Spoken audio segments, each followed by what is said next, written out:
Hi అండి, మరో యమ్మీ రెసిపీతో మీ ముందుకు వచ్చేసాను. ఈరోజు లివర్ కందనకాయ ఫ్రై చాలా బాగుంటుందండి. టేస్ట్ అచ్చం హోటల్ స్టైల్ రెసిపీ లాగా ఉంటుంది. చేయడం అయితే చాలా చాలా ఈజీ. జస్ట్ అలా ఆయిల్ వేసేసి ఆనియన్స్ కొంచెం గోల్డెన్ బ్రౌన్ కలర్ వచ్చిన తర్వాత పచ్చిమిర్చి అల్లం వెల్లుల్లి పేస్ట్ వేసి మంచి సువాసన వస్తుందండి. ఆ టైంలో మనం కందనకాయ అలాగే లివర్ వేసేసి ఉప్పు పసుపు వేసి మూత పెట్టి దాంట్లో వచ్చే వాటర్ తోటి బాగా ఉడకనివ్వాలన్నమాట. ఈలోపు మనం ఏం చేయాలి అంటే వేరే వర్క్ ఏమైనా ఉంటే కూడా హ్యాపీగా చేసేసుకోవచ్చు.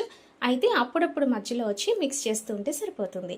లాస్ట్లో బాగా ఉడికిపోయి ఆయిల్ పైకి తేలుతుంది. ఆ టైంలో మనం గరం మసాలా అలాగే కారం ధనియాల పొడి వేసి తిప్పేసుకుంటే సరిపోతుంది. మా ఆయనకేమో లివర్ ఇష్టం, నాకేమో కందనకాయ అంటే ఇష్టం. అందుకని రెండు మిక్స్ చేసి ఇలా ఒక రెసిపీ చేసేస్తూ ఉంటాను. వేడి వేడి అన్నంలో సూపర్ ఉంటుందండి.